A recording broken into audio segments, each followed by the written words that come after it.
अस्सलाम वालेकुम।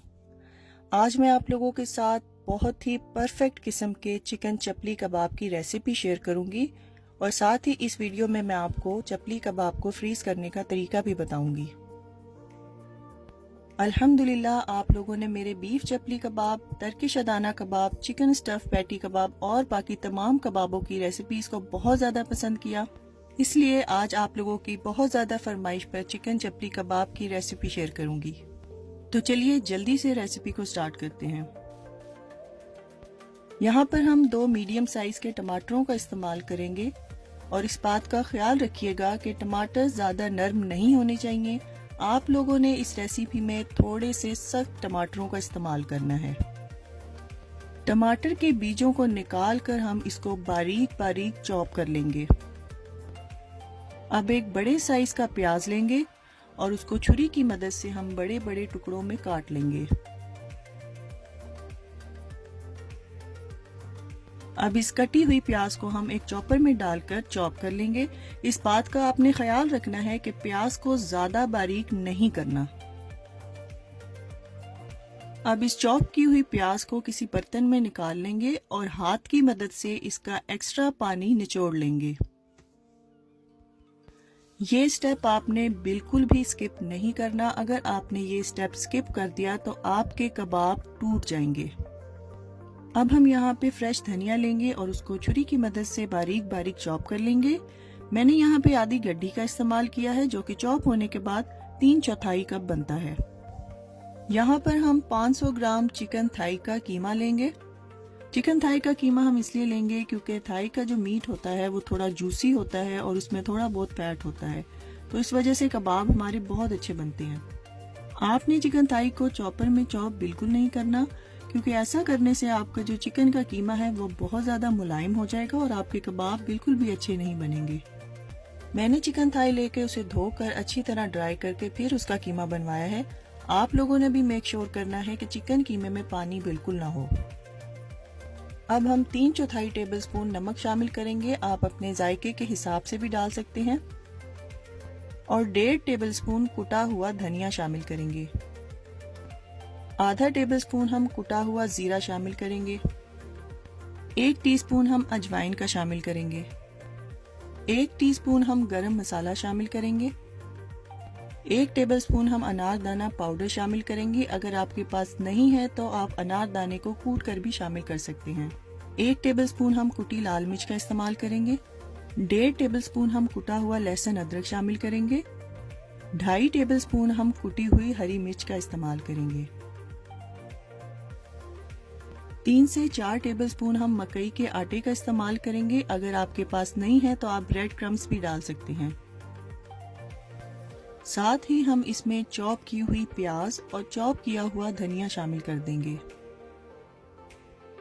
यहाँ पर मैंने एक बड़े साइज के अंडे को फेंट के उसका आधा इस्तेमाल किया है। अगर आपके पास छोटे साइज के एग्स हैं तो आप पूरा भी यूज कर सकते हैं, लेकिन मेक श्योर कीजिएगा जब आप अंडा शामिल करें तो आपने थोड़ा थोड़ा करके शामिल करना है। अब इन तमाम चीजों को हाथ की मदद से अच्छी तरह से मिक्स कर लेंगे। मिक्सिंग अगर अच्छी की जाए तो हमारे कबाब पकते हुए कभी भी नहीं टूटेंगे। चपली कबाब में हमेशा हम टमाटरों को एंड पर शामिल करेंगे और फिर हल्के हाथ से इनको अच्छी तरह मिक्स कर लेंगे। अब इस कीमे के मिक्सचर को हम आधे घंटे के लिए फ्रिज में रख देंगे। अब हम दोनों हाथों को ऑयल से ग्रीस कर लेंगे और आपको जितना बड़ा कबाब चाहिए आप उस हिसाब से कीमा लेंगे। कीमे के मिक्सचर को हम दोनों हाथों की मदद से दबा दबा कर इसका साइज बढ़ाएंगे। चपली कबाब को बहुत ज्यादा नीट शेप नहीं देंगे और ना ही हम इसको बहुत ज्यादा पतला करेंगे। जब हम चपली कबाब घर के लिए बना रहे हैं तो हमें इसको बहुत ज्यादा बड़ा साइज देने की बिल्कुल जरूरत नहीं है। कबाब का साइज उतना ही रखिएगा जितना आपके फ्रीजर में आसानी से स्टोर हो सके। कई लोग मुझे मैसेजेस करके पूछते हैं कि चपली कबाब में टमाटर शामिल करके क्या हम इसको फ्रीज कर सकते हैं, तो मेरा जवाब होता है जी हाँ, क्योंकि जब टमाटरों में से हम इसके बीज निकाल देते हैं तो फिर बिल्कुल कोई घबराने की जरूरत नहीं है। आप टमाटर शामिल करके कबाब तैयार करके इसको आसानी से फ्रीज कर सकते हैं। सिर्फ रेडीमेड फ्रोज़न चपली कबाब में टमाटर का इस्तेमाल नहीं किया जाता। उसकी वजह यह है कि उसको कई कई महीने के लिए फ्रीज़र में स्टोर किया जाता है, लेकिन हम घर के लिए चपली कबाब को 1-2 महीने से ज़्यादा फ्रीज नहीं कर सकते, इसलिए इसमें टमाटर का इस्तेमाल किया जा सकता है। अब मैं आपको बताऊंगी कि चपली कबाब को हम फ्रीज़र में किस तरह फ्रीज कर सकते हैं। आपने चपली कबाब के हिसाब से पार्चमेंट पेपर या बटर पेपर को काट लेना है और एक के ऊपर एक कबाब रखेंगे। 3 से ज़्यादा कबाब आपने नहीं रखने। पार्चमेंट पेपर को ऑयल लगाने की ज़रूरत नहीं है, क्योंकि जिस वक्त हमने कबाब बनाए थे तो हमने ऑयल का इस्तेमाल किया था। इस वजह से ये कबाब पार्चमेंट पेपर पर नहीं चिपकेंगे। अगर आपके पास बटर पेपर पार्चमेंट पेपर ना हो तो घर में कोई भी साफ सुथरा शॉपिंग बैग लेकर कबाब के हिसाब से उसे कट करके इस्तेमाल कर सकते हैं। तमाम कबाबों को हम तैयार करके एक ट्रे में रखते जाएंगे। जब कबाब तैयार हो जाएं तो ट्रे को हम फ्रीज़र में रख देंगे।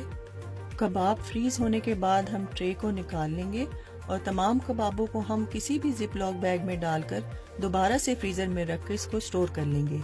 अब मैं आपको चपली कबाब को फ्राई करके इसकी फाइनल लुक भी दिखाती हूँ। अब हम एक पैन में थोड़ा सा ज़्यादा कुकिंग ऑयल लेंगे और मीडियम टू लो फ्लेम पर कबाब को प्यारा सा कलर आने तक पकाएंगे। कबाब फ्राई करते हुए आपने कबाब को 4 से 5 दफ़ा पलटना है ताकि ये अच्छी तरह से पक जाए। मैं वीडियो के लिए सिर्फ आपको एक कबाब दिखा रही हूँ, लेकिन जब आप लोगों ने बनाना हो तो आप पैन में 3 से 4 कबाब एक टाइम में बना सकते हैं।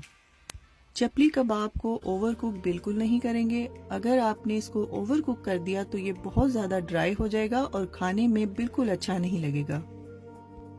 तो लीजिए, तैयार हैं हमारे परफेक्ट किस्म के चिकन चपली कबाब। अब मैं आपको इसको तोड़ के दिखाती हूँ कि ये कितना सॉफ्ट और कितना जूसी तैयार हुआ है।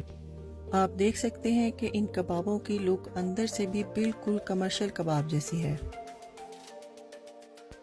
तो जल्दी से जाएं, आप भी इस रेसिपी को स्टेप बाय स्टेप फॉलो करें और कबाब को तैयार करें और अपनी फैमिली के साथ एंजॉय करें। और अपना फीडबैक मेरे साथ शेयर करना मत भूलिएगा। मुझे पूरी उम्मीद है कि आप लोगों को मेरी ये रेसिपी भी बाकी की तमाम रेसिपीज की तरह बहुत ज़्यादा पसंद आने वाली है।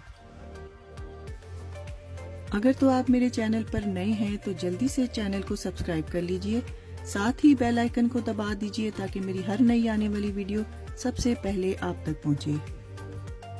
तो फ्रेंड्स, ट्राई समथिंग डिफरेंट। अपना बहुत सारा ख्याल रखिएगा, दुआओं में मुझे याद रखिएगा। अल्लाह हाफिज।